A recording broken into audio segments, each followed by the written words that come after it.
હું કરણસિંહ ચાવડા, પ્રદેશ પ્રવક્તા, ગુજરાત રાજ્યની ક્ષત્રિય રાજપૂત સંકલન સમિતિ, આપ સૌનું હાર્દિક સ્વાગત કરું છું.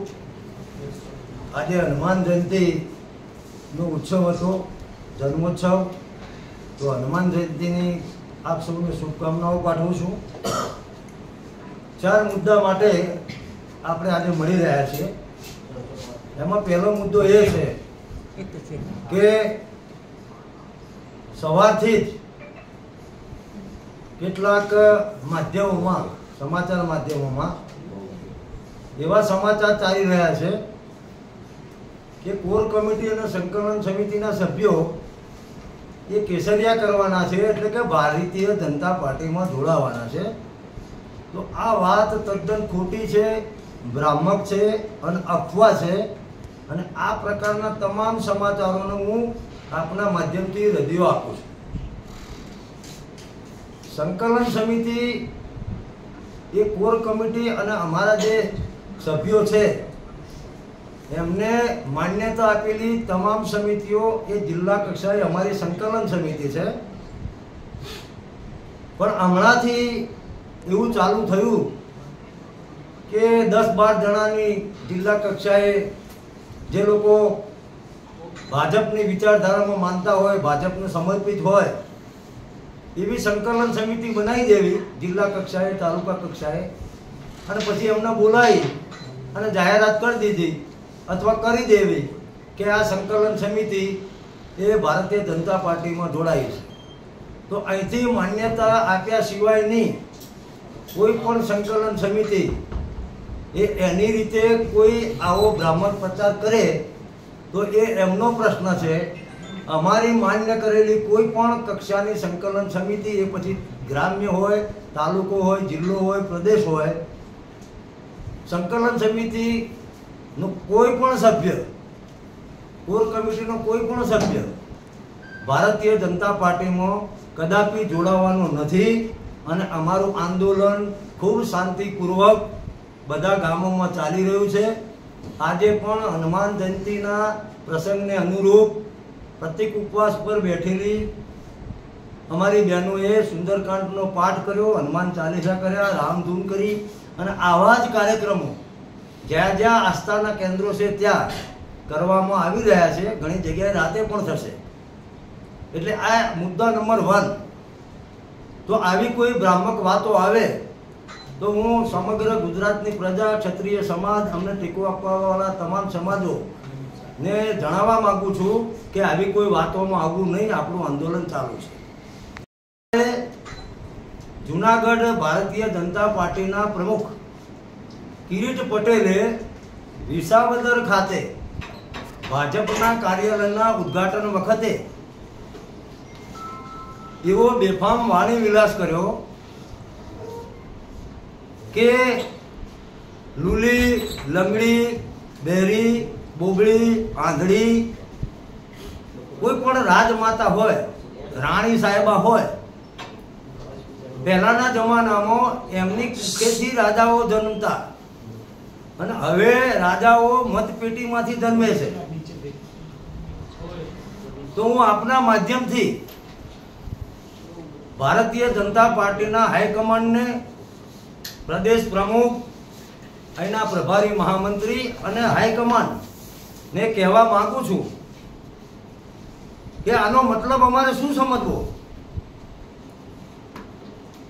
પુરુષોત્તમ રૂપાલાના બોલ્યાના 20 દિવસે થયા નથી અને તમારી પાર્ટીનો એક જિલ્લા પ્રમુખ જેવી જવાબદાર વ્યક્તિ આવો વાણી વિલાસ કરે.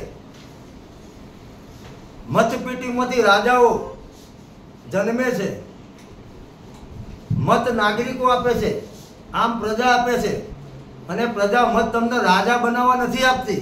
તમે પ્રજાના સેવક છો, તમે પ્રજાના પ્રતિનિધિ છો, તમે લોકસેવક છો. પ્રજા તમને એટલે ચૂંટે છે કે તમે એમના દુઃખ દર્દમાં ભાગીદાર બનો, એમના પ્રશ્નોનું નિરાકરણ લાવો, એમને દિન પ્રતિદિન રોજ એક વ્યવસ્થા કરીને મળો. તો કિરીટભાઈ એવું કહે છે કે તમે મત આપો પ્રજા, નાગરિકો, અને અમે રાજા બનીશું. બીજું, દિવ્યાંગો છે, એમને લૂલી, લંગડી, બોબડા, બહેરી આવા શબ્દો વાપર્યા. તો આ દિવ્યાંગ હોય એ કુદરતની દેન છે, એમાં એ વ્યક્તિનો કોઈ વાંક નથી. તો તમે તો ક્ષત્રિય સમાજની લાગણી તો દુભાવી, પણ આવા દિવ્યાંગોની લાગણી પણ તમે દુભાવી છે. એટલે મારા દિવ્યાંગ ભાઈ બહેનો આ વાતને અત્યારે સાંભળતા છે, એમને પણ દુઃખ છે ને અમને પણ દુઃખ છે. તો શું તમે કિરીટ પટેલ ઉપર કોઈ પગલાં લેવા માંગો છો? એક બાજુ તમે એમ કહો છો કે ભૂલ થઈ રૂપાલાજીથી, ક્ષમા વિરસ્ય ભૂષણમ, તો અત્યારે એમ કહેશો ક્ષમા વિરસ્ય ભૂષણમ? તો અમે એવું સમજીએ કે તમારી રણનીતિના તહત એક ભાગરૂપે તમે જુદા જુદા આગેવાનોના બ્રીફ આપી દો છો કે સતત ક્ષત્રિય સમાજનું અપમાન કરો, ક્ષત્રિય સમાજની માનહાનિ કરો.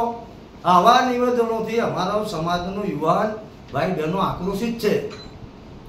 એટલે કાં તો પાટીલ સાહેબ તમે એવું કરો, એક દિવસ નક્કી કરો અને તમારા જે બી આવા આગેવાનો હોય જેમને બોલવાનું ભાન નથી, જેમને બોલવાની ગરિમા નથી, એ બધાને એક દિવસ ગાંધીનગર કમલમમાં પ્રેસ કરી અને ક્ષત્રિય સમાજ વિરુદ્ધ જેટલું ઝેર ઓકવાનું થતું હોય, અમારું જેટલું બી અપમાન કરવું હોય એકી દિવસે કરી દો. આ રોજે રોજ ના કરશો. તો મારો પ્રશ્ન છે કે રૂપાલાજીએ ભૂલ કરી, તમે એમની ટિકિટ ના કાપી. કિરીટ પટેલે ભૂલ કરી, આવો વાણી વિલાસ કર્યો, તો ભાજપ શું એમની પર કોઈ પગલાં લેશે? નથી લેતી. તો અમે એવું સમજીશું કે ભારતીય જનતા પાર્ટીનું હાઈકમાન્ડ પણ આ બાબતથી સંમત છે. એટલે તમે વાતને સુલઝાવવાની જગ્યાએ ઉલઝાઈ રહ્યા છો, વારંવાર આવું કરી રહ્યા છો. એટલે કિરીટ પટેલ જેવા જવાબદાર વ્યક્તિના વાણી વિલાસથી અમે આહત છીએ, અમારા યુવાનો આક્રોશિત છે. અમે અમને સમજાવીએ છીએ. ગઈકાલથી આ મુદ્દો ચાલી રહ્યો છે સોશિયલ મીડિયામાં. તો ભારતીય જનતા પાર્ટી આ બાબતનો પણ ખુલાસો કરે. આગળનો અને રૂપાલા એવું કહેતા હોય કે આ નાની મોટી વાત છે, આ નાની મોટી વાત હોત ને તો રતનપર રાજકોટ ખાતે લાખો ક્ષત્રિયો ભેગા ના થયા હોય, તો નાની મોટી વાત હોત. એટલે હજુ રૂપાલા ભાઈ ભૂલ કરે છે. રૂપાલાજી જેટલું બોલશે એટલું ડેમેજ થશે, એટલો આક્રોશ વધશે. શું મીડિયાના મિત્રો પણ તમે પણ એક નાગરિકો છો, તમે કહેશો આ નાની મોટી વાત છે? અચ્છા, કિરીટ પટેલ બોલ્યા કોઈ નાની મોટી વાત છે? લૂલી, લગડી, બહેરી, બોબડી, આધડી, આ તો માતૃશક્તિનું અપમાન છે. એટલે એક જૂઠને છુપાવવા માટે જૂઠની પરંપરા ચાલી રહી છે અને હજુ ઘણું બધું આવશે. જેમાં સવારથી ચાલુ કરી દીધું કે સંકલન સમિતિ ભાજપમાં જોડે જશે, સંકલન. તો હું તો આજે માણસામાં એક 2000 લોકોનું અમારું એક દિલવાડ ગામ છે, ત્યાં રામજી મંદિરમાં ધ્વજારોહણનો કાર્યક્રમ હતો. હું તો ત્યાં હતો. તો ભાજપમાં કોણ જોડાઈ ગયું? રમજુભા ઘેર બિલકુલ આયોજન તૈયાર કરતા હતા. તુપ્તિબા પણ અહીં છે, કિશોરસિંહજી, સુખદેવસિંહજી, બીજા બધા આગેવાનો અમારા રાજકોટ છે, સુરતમાં છે, વડોદરા છે. હવે અમારે કોઈ વાત જ નથી થઈ. એટલે જે મીડિયા છે એને પણ હું વિનંતી કરું છું, આ બધા જોડે અમારા નંબર છે, અમને પૂછો, જે સાચું હશે તો અમે કહીશું તમને. એટલે આમાં મીડિયાની પણ વિશ્વસનીયતા ઘટતી હોય છે. આમાં માનો કે ગઈકાલે કોઈ મીડિયાએ ચલાવ્યું, હું નામ નથી દેવા માંગતો, કે ગૃહમંત્રીની મિટિંગમાં જામનગર ખાતે ક્ષત્રિય સંકલનના હોદ્દેદારો 8 વ્યક્તિઓ છુપી રીતે હાજર, અને ભાઈ કોઈ ગયું નથી, અને અમારા જવાનો તો કહીને જ જઈએ છે, આમાં છુપાવવાનું ક્યાં છે? એટલે મહેરબાની કરીને, હા, આપ સ્વતંત્ર છો, આ લોકશાહીનો ચોથો સ્તંભ છો, આધાર સ્તંભ છો. અમારી પ્રજાની વાત લોકો સુધી, સરકાર સુધી, સત્તાધીશો સુધી પહોંચાડવાની જવાબદારી આપની છે અને આપે પહોંચાડી છે. અમે આપનો વંદન કરીએ છીએ, આપનો આભાર વ્યક્ત કરીએ છીએ. પણ જરા ખરાઈ કરી લેશો તો બંને પક્ષની વિશ્વસનીયતા વધશે અને પ્રેમ પણ વધશે. ધન્યવાદ. એ પછી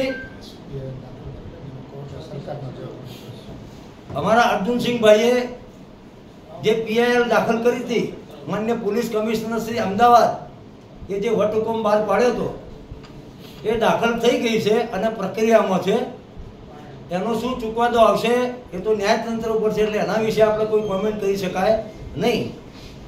તો આ અમારા અગત્યના મુખ્ય મુદ્દાઓ છે અને એની સ્પષ્ટતા કરવા માટે ગામે ગામ આપણા આવતા પહેલા મેં કહી દીધું કે પ્રતિક ઉપવાસ એ ચાલુ છે અને આજે પણ સુંદરકાંડનો પાઠ અને હનુમાન ચાલીસા અમારી બહેનો કરી રહી છે અને આ પ્રતિક ઉપવાસ ક્રમશઃ 7 મે સુધી ચાલશે, 7 મે સુધી. આભાર, ધન્યવાદ. એ લોકો ગરિમા ના જાળવતા હોય પણ અમે ગરિમા જાળવીએ છીએ. એટલે અધિકારી એટલે અધિકારી, એમાં આપણે કોઈ નામમાં પડવા માંગતા નથી, પણ મેં આપને આટલી બધી સ્પષ્ટતા કરી દીધી છે. એ સિવાય કઈ હોય તો બોલો. બીજી વાત છે કે આપ જે કહી રહ્યા છો કે ભાજપને ડેમેજ કરવા માટે આપણે વિરોધ કાઢશો, પરંતુ આપના સંકલ્પ સમિતિના આગેવાનો છે, હર્ષસંઘવી હોય કે આપના જે ક્ષત્રિય સમાજના ભાજપના આગેવાનો સાથે મુલાકાત કરી રહ્યા છે, રાજકોટ હોય અને સાબરકાંઠા છે, એને કઈ રીતે જુઓ છો કે આપણા માટે ડેમેજ થઈ રહ્યું છે કે ભાજપમાં ડેમેજ થઈ રહ્યું છે કે આપના આંદોલનમાં ડેમેજ થઈ રહ્યું છે? અમારા આંદોલનમાં કોઈ ડેમેજ થઈ નથી. ભારતીય જનતા પાર્ટીના આગેવાનો કમિટેડ ભાજપમાં જ છે, એ ક્ષત્રિય સમાજ સાથે નથી, એ સ્પષ્ટ થઈ ચૂકેલી વાત છે. એટલે ગૃહમંત્રી શ્રી એમની રીતે ડેમેજ અમન થયું હોત અમે દોડ્યા હોત, ડેમેજ ભાજપને થયું છે એટલે તો ગૃહમંત્રીને મુખ્યમંત્રી હેલિકોપ્ટર લઈને ઉડાઉડ કરી રહ્યા છે. કેન્દ્રના નેતાઓ જે આવવાના હતા એ આવી નથી રહ્યા, એમની સભાઓ મોકૂફ રહી ચૂકી છે. એટલે સ્વયં સ્પષ્ટ જ છે કે ક્ષત્રિય સમાજને કોઈ ડેમેજ નથી. આ આંદોલન જન આંદોલન છે, ઘેર ઘેર સુધી પહોંચી ગયું છે અને અમે મક્કમતાપૂર્વક 7મી તારીખે મતદાન કરવાના છીએ.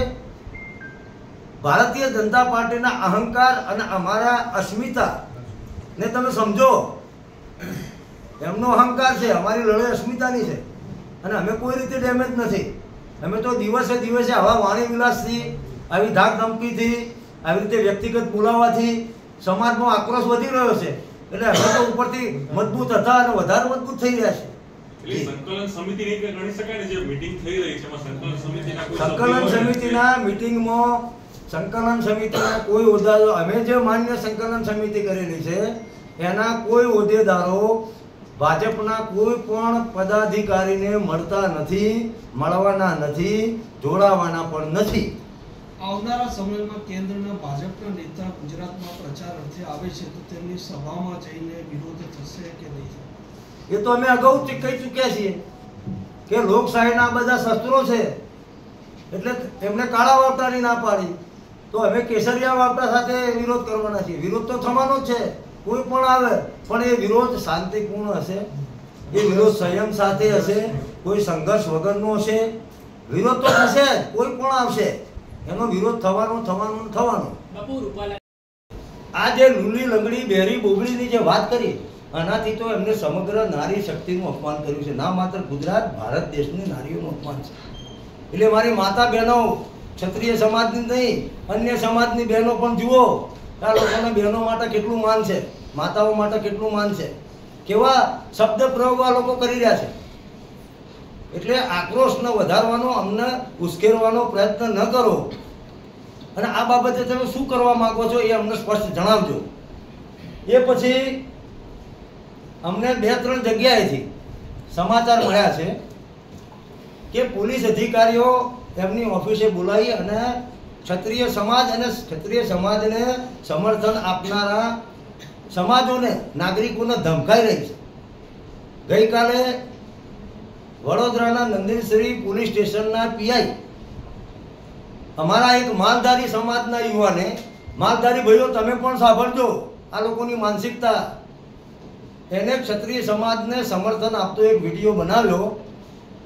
તો આ પોલીસ અધિકારી મહાશય એમના ઘેર પહોંચી ગયા અને એમને કહ્યું કે આ બધી બાબતથી દૂર રહેજો, આવા વિડીયા નહીં બનાવવાના. તો શું ગુજરાતમાં લોકશાહી મરી પરવાડી છે? એમના વિડીયાથી કોઈ આક્રોશ ફેલાતો હોય, કોઈ તોડફોડ થતી હોય, કોઈ ઉશ્કેરણી થતી હોય એવું વાણી કરી હોય તો પોલીસ ચોક્કસ એમના ઉપર પગલાં ભરે. તમે પોલીસ સ્ટેશનના પીઆઈ કક્ષાના અધિકારી એમના ઘરે પહોંચી જાઓ, આ કેવું દમન કહેવાય? આવું જ મુખ્યમંત્રીની સભામાં પણ બન્યું છે.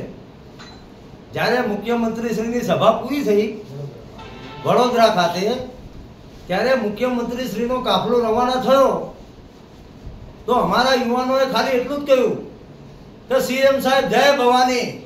તો શું જય ભવાનીનો નારો લગાવવો ગુનો છે? ભવાની એટલે માતાનું નામ છે, ભવાની એટલે આદ્ય શક્તિનું નામ છે. તો એમને ગોરવા પોલીસ સ્ટેશનમાં પૂરી દીધા, આખી રાત બેસાડ્યા, ધાક ધમકીઓ આપી બેલેબંધ ઓફેન્સ હતો, પોલીસ સ્ટેશનમાં જામીન મળે એવો ગુનો હતો, તેમ છતાં એમને મામલતદાર શ્રી સમક્ષ રજૂ કરવામાં આવ્યા. તો આ બીજો દમન. એવા ઘણા બધા અમને દાખલા મળે છે. ગાંધીનગરમાં પણ આવું બન્યું છે. એક ઉચ્ચ અધિકારી આઈપીએસ કક્ષાના એમને અમારા ગાંધીનગરના આગેવાનોને બોલાયા અને એમને કીધું કે આવી સભાઓ બભાઓ બધું બંધ કરી દો. તો શું લોકશાહીમાં સભા કરવી ગુનો છે? મતદાર જાગૃતિના કાર્યક્રમો કરવા ગુનો છે? તો શું ભાજપ કોંગ્રેસની સભા નથી થતી? ખાલી ક્ષત્રિયો અને ક્ષત્રિયોને ટેકો આપવાવાળા લોકો જ સભા કરી રહ્યા છે? એટલે હું ચૂંટણી નિયામક શ્રી, ચૂંટણી પંચ, ગુજરાત રાજ્ય ને વિનંતી કરું છું કે આવી ધાક ધમકી આપતા અધિકારીઓની સત્વરે બદલી કરો. તમે પોતે સુવો મૂટો લો આ વસ્તુને, કારણ કે આવું દમન થશે તો આક્રોશ ડબલ થશે. અને પછી અમે યુવાનોને વિનંતી કરી રહ્યા છીએ કે ભાઈ તમે શાંતિ રાખો. તો અમારું આંદોલન શાંતિથી જ આગળ વધ્યું છે, શાંતિથી જ આગળ વધશે. 24 ઓપરેશન ભાજપ એ જ દિવસે કહી દીધું કે આ આંદોલન 7મી તારીખ સુધી તો ચાલવાનું જ, મતમાં કન્વર્ટેડ થઈ જશે. ભયંકર અંડરકરન્ટ છે. અને 7 તારીખ પછી પણ અમારા બીજા મુદ્દાઓ છે. તાલુકા પંચાયતની ચૂંટણી આવશે, જિલ્લા પંચાયતની આવશે, વિધાનસભાની આવશે, અમારા બીજા કોઈ પ્રશ્નો હશે. તો અમે તો હવે અમને ટાઈમ મળશે તમામ સમાજોનું ફેડરેશન બનાવવાના છીએ. બધા સમાજને વિનંતી કરીએ કે ગુજરાત કક્ષાએ આપણે એક એવું ફેડરેશન બનાવીએ કે આપણો પ્રતિનિધિ હોય, પ્રજાનો પ્રતિનિધિ હોય, કોઈ પક્ષનો વિચારધારા પ્રેરિત અને જ્યારે જરૂર પડે ત્યારે લોકોમાં ના આવે એવો પ્રતિનિધિ અમે નહીં ચૂંટીએ. એટલે જે લોકો અત્યારે અમારી સાથે નથી એ પણ વિચારે કે એમનું ભવિષ્ય શું. અમારું ભવિષ્ય તો 7 તારીખે નક્કી જ છે. 7 તારીખ પછી શું તમે નવું પાર્ટી બનાવવાનો વિચાર કરી રહ્યા? કોઈ પાર્ટી બનાવવાની નથી. ગુજરાત એવું રાજ્ય છે કે એમાં કોઈ ત્રીજો પક્ષ અત્યાર સુધી ચાલ્યો નથી. અમે સંગઠન બનાવવાના છીએ અને એમાં બધાને બોલાવવાના છીએ. તમામ સમાજોને કહીશું કે પાટીદાર સમાજ હોય, પછી પ્રજાપતિ સમાજ હોય, સોની સમાજ હોય, પંચાલ સમાજ હોય, ક્ષત્રિય સમાજ તો છે, નાના નાના તમામ સમાજો, મોલે સલામ સમાજ છે, ટૂંકમાં સનાતન ધર્મમાં માનવાવાળા બધા સમાજો અને બહાર રહીને ટેકો આપવાવાળા પણ બધા સમાજોનું સંગઠન થશે. આ ગુજરાતમાં પહેલી પહેલ થશે. આ ગુજરાતમાં પહેલી પહેલ થશે, જેથી અત્યાર સુધીમાં એવું ચડાયું કે ભાઈ આ સમાજની વિરુદ્ધ આ સમાજ, તો અમે એવું થવા દીધું નથી અને થવા દેવાના નથી. ગુજરાતની સુખ, શાંતિ, સલામતીનું વાતાવરણ ક્યાંય પણ દૂષિત ન થાય એના માટે અમે જવાબદાર છીએ. એવી જવાબદારી સરકારની પણ છે. સરકાર એ પણ સમજે. બનાવવા જઈ રહ્યા છે. ભૂતકાળમાં એવું પણ બનેલું છે, અમુક સંગઠનો જે તે પક્ષમાં પણ જોડાઈ ગયા છે. જો જોડાવાની તો કોઈ વાત જ નથી. અમે એક સામાજિક સમરસતાના ભાગરૂપે ભેગા કરવાના છીએ બધા. એનો મતલબ એવો નહીં કે અમે ચૂંટણી લડી નાખવાના છીએ. સમાજ વચ્ચે ક્યાંય પણ પ્રશ્નો ઓછો હોય તો બે પાટીદાર સમાજના આગેવાનો, બે ક્ષત્રિય સમાજના આગેવાનો, બે પ્રજાપતિ સમાજના આગેવાનો, આવી રીતે બીજા સમાજમાં નામ નથી દેતો એટલે અમારી સાથે અમે જોડવાના નથી એવું નથી. બધાને જોડવાના છે. સામાજિક સમરસતા, જે વસ્તુ પોલીસ સ્ટેશન કોર્ટમાં જતી હોય એને અટકાવી અને એકબીજાના પર્યાય બનવું અને સમાજની સુખાકારી વધશે તો રાજ્યની સુખાકારી વધશે, રાજ્યની સુખાકારી વધશે તો દેશની સુખાકારી પણ વધવાની જ છે. એના માટે અમે પ્રયત્ન કરીશું. સવારે 9 કલાકે અમારું રાજપૂત એકતા ભવન છે અંબાજીમાં, ત્યાં અમે 9 વાગે સમગ્ર બનાસકાંઠાના તમામ સમાજો જે અમારી સાથે જોડાયેલા છે અમે ભેગા થવાના છીએ. ત્યાંથી માં ભગવતી અંબા શક્તિપીઠ આસ્થાનું કેન્દ્ર, તમામ ગુજરાતની પ્રજાનું આસ્થા કેન્દ્ર, ત્યાં અમે ધજા ચડાવીશું, માને નતમસ્તકે વંદન કરીશું અને ત્યાંથી અમે કારોના કાફલા સાથે અંબાજીથી નીકળીશું. અમારો પહેલો પડાવ દાંતા હશે, એથી આગળ પુંજપુર હશે, ત્યાંથી આગળ અમે વધીશું. મોટા સડા ગામ છે, ત્યાં જમવાની વ્યવસ્થા આપને પણ આમંત્રણ આપું છું. ત્યાં સભા થશે. ત્યાંથી અમે વડગામ જઈશું, વડગામમાં પણ એક સભા થશે. ત્યાંથી અમે પાલનપુર જઈશું. આ પહેલા દિવસનો રૂટ છે. આગળ જેમ જેમ જઈશું. હા, પણ આ ધર્મરથ સમગ્ર બનાસકાંઠામાં અને ત્યાંથી વડગામથી એક રથ પાટણમાં થશે. પાટણથી આગળ મહેસાણાના ભાઈઓ એને કેચઅપ કરશે. એટલે અમારો રથ, અમારું માઇક્રો પ્લાનિંગ ચાલી રહ્યું છે, પણ અત્યાર સુધીની જે વિગતો છે એ મેં આપની સમક્ષ જાહેર કરી. બારડોલી ખાતે દક્ષિણ ગુજરાતનું મોટું આયોજન છે 28 તારીખે સાંજે 5 કલાકે બારડોલી ખાતે. બાપુ, મારો એક છેલ્લો પ્રશ્ન છે. મુન્દ્રામાં અત્યારે સ્મિતા સંમેલન યોજાયું હતું ને વીરભદ્રસિંહ જાડેજાએ જાહેર મંચ પરથી પંજાને મત આપવાની હાકલ કરી છે. તેઓ સંકલન સમિતિના સભ્ય પણ છે. તો આખી ઘટનાને તમે કઈ રીતે જોઈ રહ્યા છો? સંકોચ કેમ અનુભવી રહી છે સંકલન સમિતિઓનો પ્રશ્ન પણ હતો. સંકોચ અનુભવમાં આમાં વાત જ નથી. એ બધા જવાબદાર આગેવાનો છે. અમે નક્કી જ કર્યું હતું કે અમારું ઓપરેશન ભાજપના વિરુદ્ધમાં મતદાન કરીશું. એટલે સ્વયં સ્પષ્ટ જ છે. બીજો કોઈ પક્ષ ખરો તમારી દ્રષ્ટિએ? અને જ્યાં અપક્ષમાં કોઈ સક્ષમ હોય તો એ તો જે તે જિલ્લાના આગેવાનો નક્કી કરશે. સંકલન સમિતિની એક જ વાત છે કે અમે ભારતીય જનતા પાર્ટીના વિરુદ્ધમાં કચકચાઈને મતદાન કરવાના છીએ. ધન્યવાદ.